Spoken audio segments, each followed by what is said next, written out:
Kirk Cousins, he's averaging just under 200 yards per game passing, right? He's got 8 touchdowns. He's got 4 interceptions. Most of those came against the Seahawks. And aside from that dreadful showing that he had against the Seahawks, he's completed 60% of his passes in 5 starts. 3-3 as a starter. Could he be back in 2026? We had a previous discussion. My opinion on the matter really hasn't changed all that much. My answer is still no. I don't think that he's going to be the starting quarterback for the Falcons in 2026. I think that if Raheem Morris comes back, I'd say that they have a potential chance of doing that. I think that there's a level of trust that doesn't exist between Kirk Cousins and the Falcons organization. That's strictly my opinion. I'm not basing that on anything that I've heard from Kirk, anything I've heard from the Falcons, anything else like that. Strictly my opinion. $57 million is also pretty big. That's a lot of money. That's a lot of money, right? And he's set to make that as a cap number in 2026 and in 2027. Raheem Morris said everything is on the table. But again, is that number big enough for the Falcons to consider having him or to cut him? Because he's also got a $10 million roster bonuses that are going to hit on the 5th day of the league year. It's a very expensive deal. Let's just put it that way. Maybe you cut him and try to re-sign him. You spread out some of that dead cap hit. You can make it a post-June 1st designation. You can save a lot of money. And look, if you want to go deeper into this discussion here as far as keeping Kirk Cousins, I did previous shows on this, and you're more than welcome to go check those out. But I was able to put together a handful of options here for the Atlanta Falcons should they decide to look for a free agent, look for somebody other than Kirk Cousins to be the starting quarterback.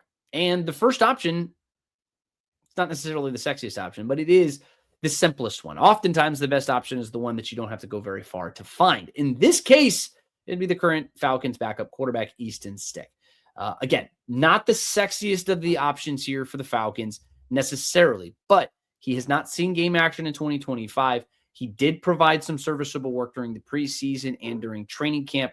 His best sample size came with the Chargers a couple of years ago in 2023. Played in 5 games. He started 4. He completed 63% of his passes for just under 1,200 yards, 3 touchdowns, and an interception, but he was 0-4 as the starter.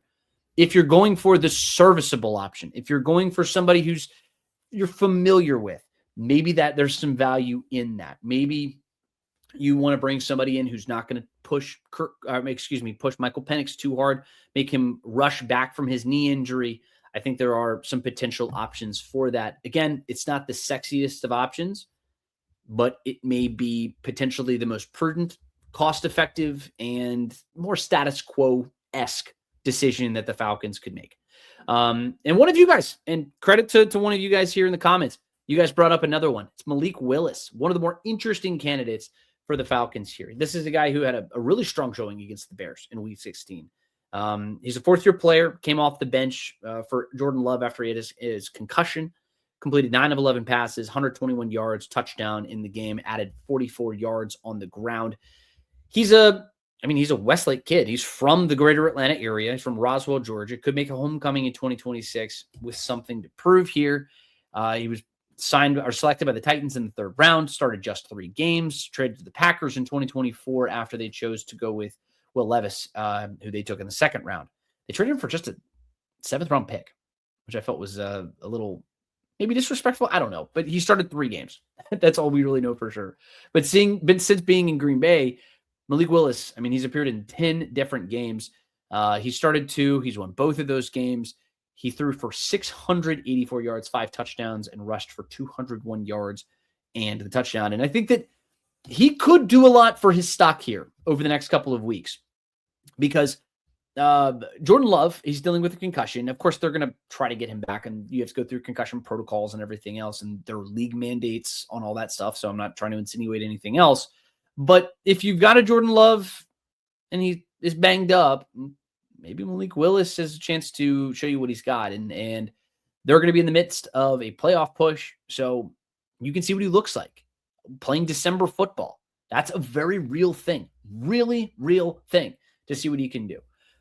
Just sort of an interesting option there for maybe a young, exciting option who can come in and potentially push Michael Penix for starting opportunities. But at the same time, I think that he might be one of the pricier options here of the guys who he might go sign to be a starter somewhere. I don't know if he's necessarily going to want to come in and be a potential bridge type of quarterback. Maybe he does, maybe he doesn't. Maybe he wants to come home. Maybe he wants to get another chance to audition at the first part of the season. But that's Malik Willis. Next person here. Oh, that's just right back into Malik. Here is Tyrod Taylor. He's one of the more steady options. Again, not another sexy one, but it's somebody who knows how to come in and be a bridge quarterback. Longtime reserve player. He's made 7 stops in his NFL career, spent 15 years. Started just 62 games over 52 years. So he is somebody who knows how to be a backup quarterback, somebody who knows how to come in when he is called. And he's also mentored a lot of really good quarterbacks too. Baker Mayfield, Josh Allen, Justin Herbert. Michael Penix could add his name to that list. He's an ideal bridge type of quarterback. I really like him. The Falcons have seen him already this season. There's a lot of respect for this guy league-wide. I think he could be a great option here. And at the very least, he's a guy who can come in and give you really meaningful snaps in the preseason. He's somebody who can, come in and be a guy who gets Drake London ready to go. He gets Darnell Mooney and Kyle Pitts, assuming he comes back. Bijan Robinson kind of gets these guys warmed up. I think that he can be relatively affordable. You can potentially get him on a $5 million, $6 million a year. He's going to be 35, I believe, by the time next season kicks off. Maybe he wants to retire. Maybe I doubt he does. I think he probably wants to go continue his career as a backup. Maybe he stays in New York. I don't know, but he is a pending free agent. He could be an option here for the Atlanta Falcons. I'm going to go with one more of the safe picks, and then I've got 2 more of the, maybe a little spicier choices here for the Atlanta Falcons. Jimmy Garoppolo, not a sexy name. I mean, I know some people might say he's a sexy man, but this is not one of the sexier names here on the free agency market. But he's been steady over the last decade or so. He's won 2 Lombardi trophies, albeit as a backup. But he knows he's been on teams who played deep into the postseason. He's also led a team to a Super Bowl. He's had 64 starts in his career, but he's largely been a backup since 2023 when he got benched by the Raiders.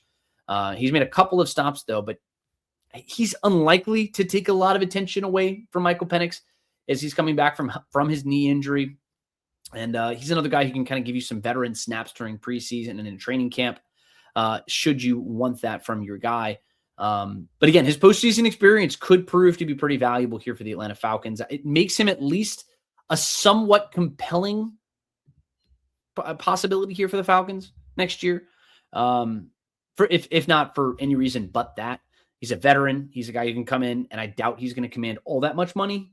Just he may want to go back to Los Angeles. Maybe he's kind of been on the West Coast for the last couple of years now. Maybe he wants to stay out there. I really don't know. Going from San Francisco to or from Las Vegas to San Francisco down to and then with the obviously with the Rams right now.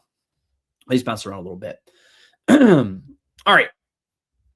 Here's one that's kind of interesting. So bear with me here for a second. He's a former 3rd overall pick. He was in that 2021 draft where the Falcons ended up settling for Kyle Pitts at the 4th overall pick. He's talented. He's an enigma, and he's bounced around the league a little bit. The 49ers moved on from him.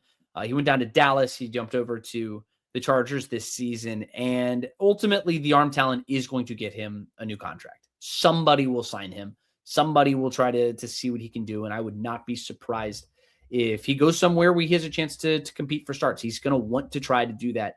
He probably has one more chance in him. If I remember correctly, he was also tied to the Falcons. I know there were some rumors that came out. I mean, obviously that stuff is never going to be corroborated by the team or anything else like that, especially when he's drafted to another team. But it's been a very difficult season, very difficult career for Trey Lance. Since 2021, he's played in just 15 games. He's made 5 starts. That's 1,100 yards, 5 touchdowns, 4 interceptions. If you want to play kind of a risky hand, see what Trey Lance can do. I mean, I think it could be interesting, if not entertaining. I don't know. It could also go really, really badly. But Terry Fontenot, I mean, he appeared to have a lot of interest in this guy when he was going through the draft process. Maybe he comes back and maybe he wants to have some more. I don't really know with that one, but makes it for a compelling topic. And here's another one. And I know that there's going to be some people who scoff when I do this. Just bear with me. Zach Wilson. He's with the Miami Dolphins now. He was with the Denver Broncos last year. Did not play in the game for them. Did not play for the game for the Miami Dolphins on Sunday. I know that was a potential opportunity for him. The former New York Jet. And I know a lot of people are going to sit there and go, oh, my God, why the hell are we talking about this guy? Well, because he was a number 2 overall pick. Very similar to Trey Lance. He's got very, very good arm talent. He's somebody who has high draft capital that was spent on him just a couple of seasons ago. And his biggest flaw is that he was drafted by the New York Jets, ultimately. And then they choose to replace him with Aaron Rodgers in 2023. Ironically, I mean, he goes down with just after, 3 snaps or so. And then it ends up being Zach Wilson anyway, and he gets benched in that game. He plays an 11, and then they move on from him. He had a difficult stint up there in New York, and I think that being in New York has a lot to do with that. He's now going through, and he's down in Miami, and you can see what playing for a competent quarterback type of coach can do for you. You had an opportunity potentially to see him on Sunday. You didn't end up seeing him. You saw Quinn Ewers instead, which I think maybe is a red flag. Yeah, probably. I think he's got a lot of red flags if you really want to put it that way. But you can also put it this way. Sam Darnold had a lot of red flags. He revives his career with the Vikings last season. He lands with the Seahawks, and now they're potentially a number 1 overall seed. Geno Smith did something similar. He bounced around the NFL. Now, he had a resurgent year. He's regressed with the Raiders this year, but he turned his career around. Daniel Jones, Mac Jones. Lots of these people have followed this sort of new team, new me mantra. Maybe he could. And ultimately, you're looking for somebody to come in and be a bridge guy just to potentially provide a spark for the team. Maybe win you a game or two. Should Michael Penix need a little bit longer to recover? These aren't supposed to be guys who are going to come in and be future franchise quarterbacks. I'm not suggesting any of that, but I am saying that maybe he can come in and be a serviceable option for a couple of weeks. That's really what it comes back to. Gregory over there on Facebook says Stetson Bennett. I actually don't know what Stetson Bennett's contract situation is. Let me take a look.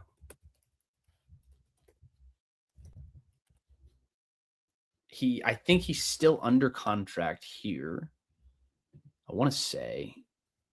Yeah, so he's under contract for next season. So you would have to trade for Stetson Bennett.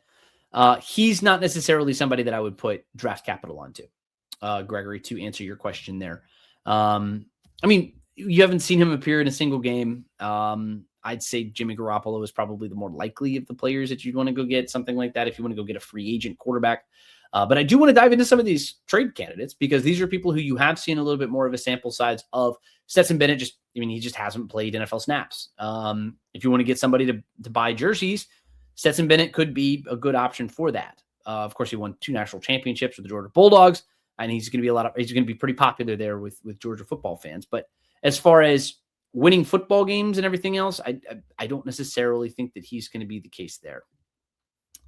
As far as other candidates go who could be traded for, here's one, Mac Jones. I know somebody in the comment section talked about Mac Jones. He's under contract with the 49ers through the 2026 season, but his cap hit is just $4 million.